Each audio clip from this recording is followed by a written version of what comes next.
एकलव्य ने कहा, वीरों, आप लोग मुझे निषाद राज हिरण्यधनु का पुत्र तथा द्रोणाचार्य का शिष्य जाने। मैंने धनुर्वेद में विशेष परिश्रम किया है। वैशंपायन जी कहते हैं, राजन, वे पांडव लोग उस निषाद का यथार्थ परिचय पाकर लौट आए और वन में जो अद्भुत घटना घटी थी वह सब उन्होंने द्रोणाचार्य से कह सुनाई। जन्मेजय, कुंती नंदन अर्जुन बार बार एकलव्य का स्मरण करते हुए एकांत में द्रोण से मिलकर प्रेम पूर्वक यूं बोले।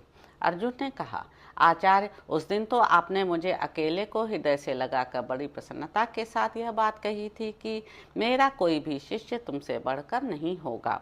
फिर आपका यह अन्य शिष्य निषाद राज का पुत्र अस्त्र विद्या में मुझसे बढ़कर कुशल और संपूर्ण लोक से भी अधिक पराक्रमी कैसे हुआ? वैशंपायन जी कहते हैं, जन्मेजय, आचार्य द्रोण उस निषाद पुत्र के विषय में 2 घड़ी तक मानो कुछ सोचते विचारते रहे। फिर कुछ निश्चय करके वे अपने सव्यसाची अर्जुन को साथ ले उसके पास गए। वहां पहुंचकर उन्होंने एकलव्य को देखा, जो हाथ में धनुष ले निरंतर बाणों की वर्षा कर रहा था। उसके शरीर पर मैल जम गया था। उसने सिर पर जटा धारण कर रखी थी और वस्त्र के स्थान पर चीथड़े लपेट रखे थे। इधर एकलव्य ने आचार्य द्रोण को समीप आते देख आगे बढ़कर उनकी आगवानी की और उनके दोनों चरण पकड़कर पृथ्वी पर माथा टेक दिया। फिर उस निषाद कुमार ने अपने को शिष्य रूप से उनके चरणों में समर्पित करके गुरु द्रोण की विधि पूर्वक पूजा की और हाथ जोड़कर उनके सामने खड़ा हो गया। राजन, तब द्रोणाचार्य ने एकलव्य से यह बात कही, वीर, यदि तुम मेरे शिष्य हो तो मुझे गुरु दक्षिणा दो। यह सुनकर एकलव्य बहुत प्रसन्न हुआ और इस प्रकार बोला।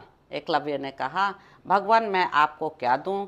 स्वयं गुरुदेव ही मुझे इसके लिए आज्ञा दें। ब्रह्मवेत्ताओं में श्रेष्ठ आचार्य, मेरे पास कोई ऐसी वस्तु नहीं जो गुरु के लिए अधेय हो।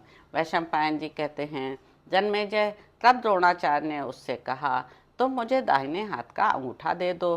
द्रोणाचार्य का यह दारुण वचन सुनकर सदा सत्य पर अटल रहने वाले एकलव्य ने अपनी प्रतिज्ञा की रक्षा करते हुए पहले की ही भांति प्रसन्नमुख और उदार चित्त रहकर बिना कुछ सोच विचार किए अपना दाहिना अंगूठा काटकर द्रोणाचार्य को दे दिया। द्रोणाचार्य निषाद नंदन एकलव्य को सत्य प्रतिज्ञ देखकर बहुत प्रसन्न हुए।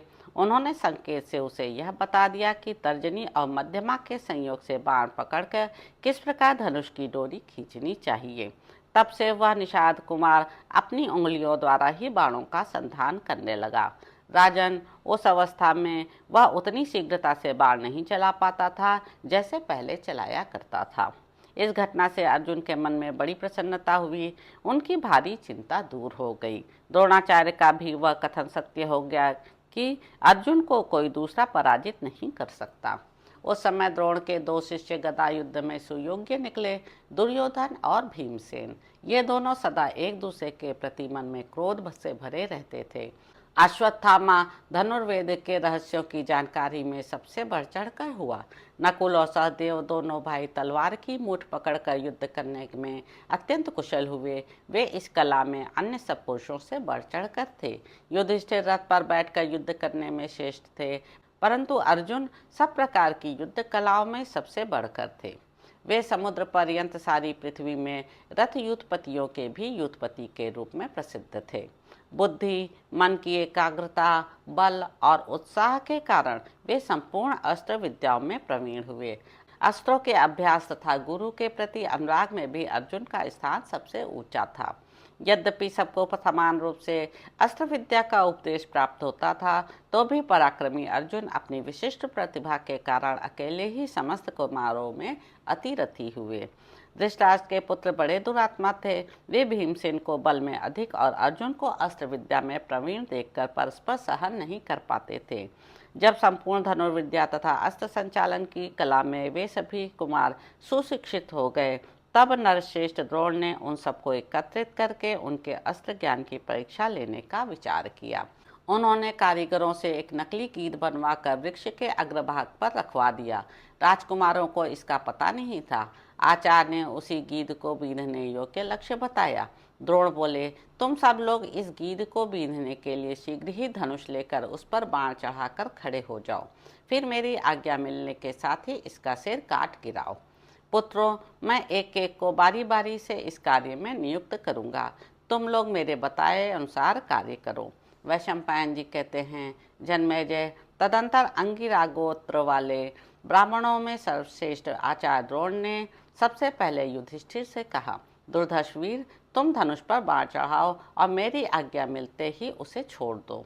तब शत्रुओं को संताप देने वाले युधिष्ठिर गुरु की आज्ञा से प्रेरित हो सबसे पहले धनुष लेकर गीध को बींधने के लिए लक्ष्य बनाकर खड़े हो गए।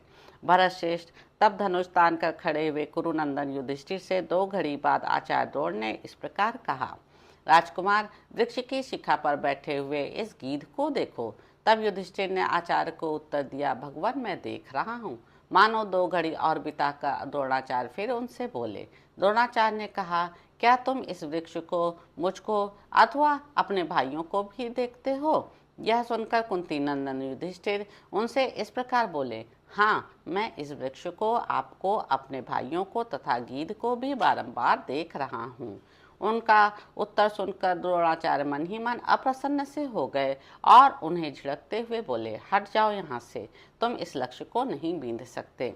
तदंतर महायशस्वी आचार्य ने उसी क्रम से दुर्योधन आदि धृतराष्ट्र पुत्रों को भी उनकी परीक्षा लेने के लिए बुलाया और उन सबसे उपयुक्त बातें पूछी। उन्होंने भीम आदि अन्य शिष्यों तथा दूसरे देश के राजाओं से भी जो वहां शिक्षा पा रहे थे वैसा ही प्रश्न किया।